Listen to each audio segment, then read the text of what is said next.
Hello तो नमस्कार दोस्तों, कैसे हैं आप सभी। आई होप आप सभी अच्छे होंगे। तो हम बात कर लेते हैं राजस्थान में मिले खजाने के बारे में। तो जैसा कि आपको याद होगा कि 2 से 3 महीने पहले एक खबर आई थी कि जम्मू कश्मीर के अंदर लिथियम के भंडारों की खोज हुई है, जो कि काफ़ी सुर्खियों में रहा था।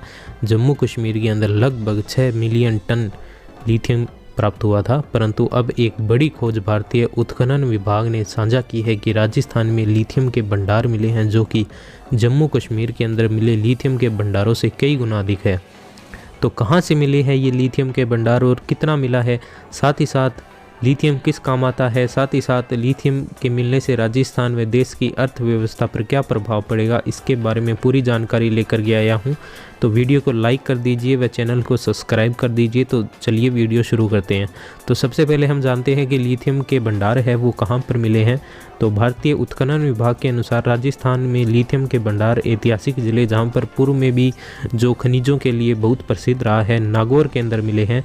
नागौर की मुख्य रूप से यदि हम बात करें तो नागौर की जो डेगाना तहसील है वहाँ ये लिथियम के भंडार है उनकी खोज हुई है। साथ ही साथ मैं आपको बता दूं कि राजस्थान जो सर्वेक्षण विभाग है उसने जो नागौर की डेगाना तहसील है उसको लिथियम रिजर्व भी घोषित कर दिया है। अब हम बात कर लेते हैं भी लिथियम के ये जो भंडार मिले हैं इसकी मात्रा कितनी है। तो इसकी मात्रा की बात करें तो पूरे भारत में जितनी आवश्यकता है उसका केवल 80% डेगाना नागौर से प्राप्त किया जा सकता है। इसे आप अंदाज़ा लगा सकते हैं कि भारत का टोटल जो लिथियम है उसका 80% जो लिथियम है वो लगभग 80% लिथियम नागौर के अंदर मिले हैं। तो इसकी मात्रा है वो कितनी अधिक होगी। यदि हम लिथियम की मात्रा टन के अंदर ज्ञात करने की कोशिश करें तो इसकी जो डिटेल है वो कुछ दिनों में जो विभाग है उसके द्वारा जारी कर दी जाएगी। पहले जो लिथियम था वह भारत चीन से इंपोर्ट करता था, मतलब जितना भी लिथियम होता था भारत को जितनी आवश्यकता होती थी उसे चीन से मंगाना पड़ता था। परंतु अब राजस्थान में लिथियम के भंडार मिलने के बाद अब भारत को लिथियम के लिए दूसरे देशों पर निर्भर नहीं होना पड़ेगा। इससे जो भारत की अर्थव्यवस्था है उस पर सकारात्मक प्रभाव पड़ेगा। अब हम जानते हैं कि किसी भी देश को लिथियम की इतनी आवश्यकता क्यों होती है, क्यों इसे दूसरे देशों से इंपोर्ट किया जाता है।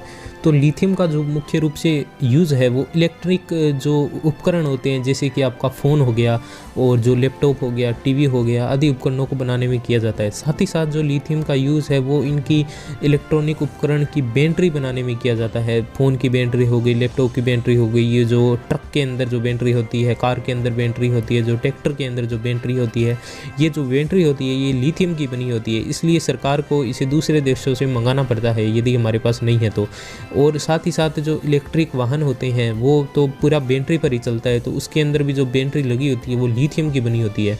तो इसलिए जो लिथियम है उसको वाइट गोल्ड भी कहा जाता है, क्योंकि इसकी कीमत काफ़ी अच्छी खासी होती है। और भारत अब तक जो लिथियम है वो दूसरे देशों से इंपोर्ट करता है, लेकिन अब भारत के अंदर जो राजस्थान के अंदर भंडार मिले हैं उसके कारण जो भारत लिथियम के मामले में सेल्फ डिपेंडेंट हो गया है। अब भारत को लिथियम दूसरे देशों से नहीं मंगाना पड़ेगा। इससे जो भारत के अंदर जो उपकरण बन रहे हैं, जैसे फ़ोन हो गया, मोबाइल हो गया, जो आपका बैटरी होगी, उसकी कीमत के अंदर कमी आएगी, जिससे कि भारत के अंदर जो महंगाई है उसके अंदर भी कमी आएगी। साथ ही साथ यदि हम देखें तो लिथियम के भंडार अब भारत में केवल जम्मू कश्मीर व राजस्थान में 2 ही जगहों पर मिले हैं। तो आने वाले दिनों के अंदर राजस्थान के अंदर लिथियम के भंडारों के कारण जो उत्खनन शुरू होगा उससे राजस्थान के अंदर काफ़ी वैकेंसीज भी अपडेट होने वाली है। इस भंडार के कारण जो भी राजनीतिक उथल पुथल होगी उसकी चर्चा हम नेक्स्ट वीडियो में करेंगे। तो ये वीडियो आपको कैसा लगा कमेंट करके ज़रूर बताइएगा। साथ ही साथ वीडियो को लाइक कीजिए और चैनल को सब्सक्राइब कीजिए। धन्यवाद।